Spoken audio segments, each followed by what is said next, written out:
Assalamualaikum warahmatullahi wabarakatuh.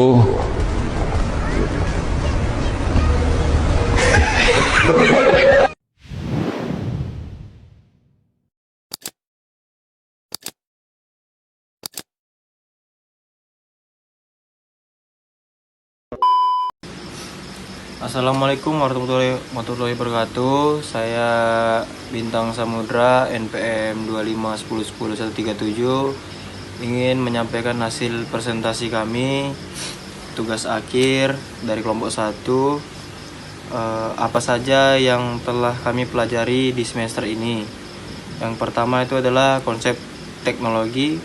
Teknologi adalah penerapan ilmu pengetahuan untuk memecahkan masalah praktis dan mempermudah kehidupan manusia. Singkatnya, teknologi adalah alat atau cara yang kita ciptakan agar pekerjaan menjadi lebih efektif dan efisiensi. Yang kedua adalah perkembangan teknologi dan peradaban budaya.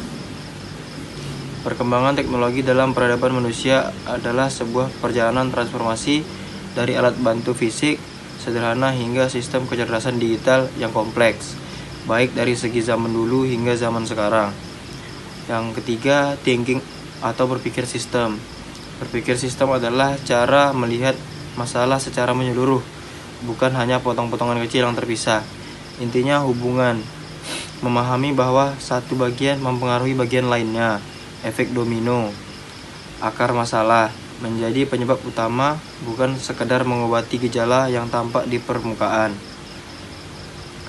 Yang keempat adalah connected company. Apa itu? Pelajaran yang dapat diambil ialah connected company, perusahaan koneksi. Secara singkat, connected company adalah model bisnis modern yang menggunakan teknologi digital dan jaringan sosial untuk beroperasi lebih lincah, terbuka, dan efisiensi dibandingkan perusahaan tradisional yang kaku. Yang kelima adalah teknologi dan revolusi industri. Pelajaran yang dapat diambil ialah teknologi revolusi industri membuktikan bahwa setiap penemuan baru bertujuan untuk meningkatkan efisiensi, produktivitas, dan kecepatan. Namun evolusi ini juga membawa tantangan besar, yaitu pergeseran peran manusia dari tenaga operasional menjadi tenaga manajerial atau kreatif yang harus terus beradaptasi dengan teknologi baru. Yang keenam dan seterusnya akan dilanjutkan oleh teman saya. Yang berikutnya adalah Quality Function Deployment. Pelajaran yang dapat diambil, Quality Function Deployment atau QFD adalah metodologi terstruktur yang digunakan dalam pengembangan produk atau layanan untuk menerjemahkan kebutuhan pelanggan atau suara konsumen menjadi karakteristik atau desain yang spesifik. Nomor 7, ringkasan Blue Ocean bab 1-5. Pelajaran yang dipetik adalah yang pertama, persaingan tidak selalu harus di pasar yang padat atau red ocean. Yang kedua, inovasi nilai dapat menciptakan pasar baru yang minim kompetitor. Yang berikutnya, kreativitas dan diferensiasi menjadi faktor utama keberhasilan. Berikutnya, ringkasan Blue Ocean bab 6 sampai bab 10. Pelajaran yang dapat diambil adalah yang pertama, contoh nyata bahwa inovasi dapat menggabungkan seni, hiburan, dan bisnis. Yang kedua, menghilangkan faktor yang tidak bernilai dan menambah nilai baru menciptakan keunikan. Yang ketiga, kritik membantu melatih pola pikir analitis dan objektif terhadap sebuah inovasi. Nomor 9, Blue Ocean atau pemotongan hewan 4 kaki. Pelajaran yang dapat diambil dari materi ini adalah keberhasilan pemotongan sapi ditentukan oleh ketajaman alat, kecepatan proses, dan kebersihan lingkungan. Pemotongan yang dapat dilakukan dengan terang dan benar akan menghasilkan kualitas daging yang lebih empuk dan tahan lama dibandingkan sapi yang mengalami stres sebelum dipotong. Untuk titik kritisnya adalah yang sering menjadi kendala, banyak RPH kecil yang belum memiliki nomor kontrol veteriner atau NKV, padahal NKV adalah persyarat teknis kesehatan masyarakat veteriner yang harus dipenuhi sebelum mengajukan sertifikasi halal. Yang berikutnya, materi teknologi tepat guna kekinian. Pelajaran yang dapat diambil dari materi ini adalah teknologi tepat guna atau TTG kini tidak lagi hanya identik dengan alat mekanik sederhana di desa. Di era digital ini, TTG telah bertransformasi menjadi Smart TTG, solusi yang murah, mudah dirawat, namun tetap memanfaatkan kecanggihan teknologi modern untuk menyelesaikan masalah spesifik di masyarakat. Kesimpulan dari keseluruhan adalah, dengan ini kita mengetahui bahwa teknologi akan selalu berdampingan dengan kehidupan manusia, baik dari segi kebutuhan kendaraan, bahkan proses pembuatan makan. Intinya kita harus pandai dalam mempelajari perkembangan teknologi. Oke, assalamualaikum warahmatullahi wabarakatuh. Perkenalkan, nama saya Adilan Al-Bukhari, NPM 25101144. Di sini saya akan menjelaskan tentang teknologi dalam teknik industri.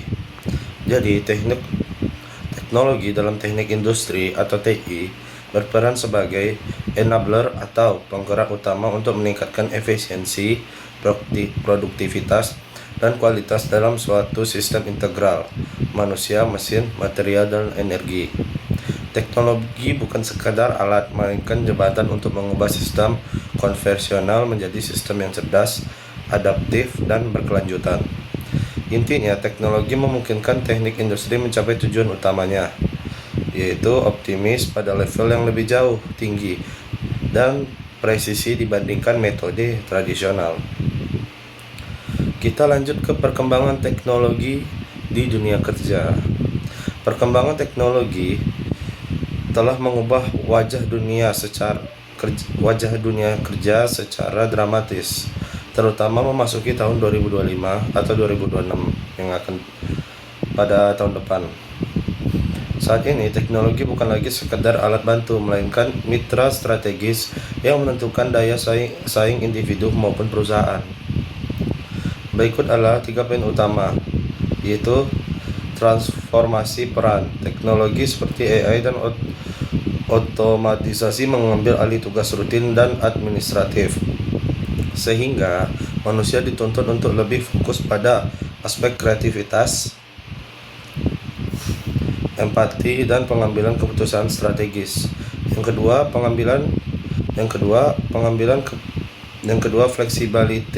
fleksibilitas tanpa batas. Kerja tidak lagi terikat pada lokasi fisik. Berkat alat kolaborasi digital dan sistem keamanan cyber yang kuat, model kerja hybrid dan remote menjadi standar baru yang efisien. Dan yang terakhir, evolusi keterampilan. Kunci keberhasilan di era ini adalah adaptabilitas, memiliki literasi digital seperti kemampuan menggunakan AI. Kini sama pentingnya dengan memiliki kecerdasan emosional dan kemampuan berpikir kritis. Mahasiswa teknik industri. Menjadi mahasiswa teknik industri memiliki dinamika yang unik karena Anda dididik untuk menjadi jembatan antara dua teknik yang kaku dengan dunia manajemen yang fleksibel. Berikut adalah kesimpulan singkat mengenai tantangan utama yang dihadapi mahasiswa teknik industri. Yang pertama, luasnya cangkupan ilmu generalis dan versus spesialis. Mahasiswa teknik industri harus mempelajari banyak hal: kalkulus, fisika, pemrograman, akuntansi, psikologi industri, hingga ergonomi.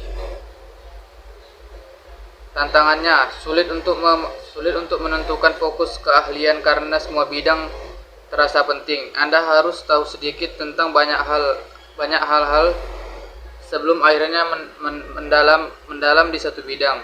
Yang kedua, perubahan teknologi yang cepat. Kurikulum seringkali terlatih mengejar perkembangan industri. Tantangannya, Anda tidak bisa hanya mengandalkan diktat kuliah. Anda dituntut belajar mandiri tentang software simulasi, bahasa pemrograman, serta Python atau R dan konsep terbaru seperti digital twin. Yang ketiga, pola pikir sistem atau system thinking. Mahasiswa teknik industri dilarang melihat masalah secara parsial. Tantangannya, jika Anda memperbaiki satu mesin, Anda harus memastikan hal itu tidak merusak aliran di bagian gudang atau keuangan. Berpikir berpikir secara holistik atau menyeluruh adalah otot mental yang sulit dilatih. Oke, selanjutnya keempat, menyeimbangkan teknis dan komunikasi. Berbeda dengan jurusan teknik lain yang mungkin lebih banyak di laboratorium, mahasiswa teknik industri sering berurusan dengan manusia. Tantangannya Anda harus mampu menjelaskan data teknis yang rumit pada operator pabrik sekaligus kepada direktur keuangan dengan bahasa yang berbeda namun tetap akurat. Kesimpulan singkat, tantangan terbesar mahasiswa teknik industri adalah adaptabilitas. Anda harus mampu bertransformasi dari seorang pemecah masalah teknis atau problem solver menjadi seorang pemimpin yang strategis atau strategic leader di lingkungan yang terus berubah. Selanjutnya, dampak negatif teknologi. Yang pertama, dampak psikologis dan sosial ini adalah aspek yang paling terasa dalam kehidupan sehari-hari, terutama dengan masifnya penggunaan media sosial. Yang kedua, dampak terhadap kesehatan fisik. Penggunaan teknologi yang berlebihan seringkali membuat kita mengabaikan kondisi tubuh. Yang ketiga, masalah keamanan dan privasi. Di dunia digital, data pribadi menjadi aset yang sangat rentan. Catatan penting, dampak negatif ini bukanlah alasan untuk menjauhi teknologi, melainkan pengingat agar kita menggunakannya dengan penuh kesadaran dan batasan yang sehat. Oke, selanjutnya mindset sebagai calon insinyur industri. Secara singkat, kesimpulan dari mindset seorang insinyur industri dapat dirangkum dalam satu kalimat: penyelesai masalah sistemik yang menjembatani teknik mesin dengan manajemen manusia. Berikut adalah 3 poin utama kesimpulannya. Efisiensi adalah napas. Tidak ada sistem yang sudah sempurna. Selalu ada ruang untuk perbaikan atau continuous improvement demi mengurangi pemborosan waktu, biaya, dan tenaga. Solusi total, bukan parsial. Seorang insinyur industri tidak memperbaiki satu skrup saja, melainkan memastikan seluruh pabrik atau organisasi berjalan selaras tanpa ada hambatan. Bottleneck. Data sebagai kompas. Setiap keputusan diambil berdasarkan fakta dan angka statistik, bukan sekedar intuisi, sehingga hasil perbaikan dapat diukur dan dipertanggungjawabkan. Intinya, jika insinyur lain fokus pada how it works, bagaimana alat itu bekerja, insinyur industri fokus pada how to make it work better, atau bagaimana cara kerjanya menjadi lebih baik, lebih murah, dan lebih cepat. Sekian presentasi dari kelompok kami. Terima kasih.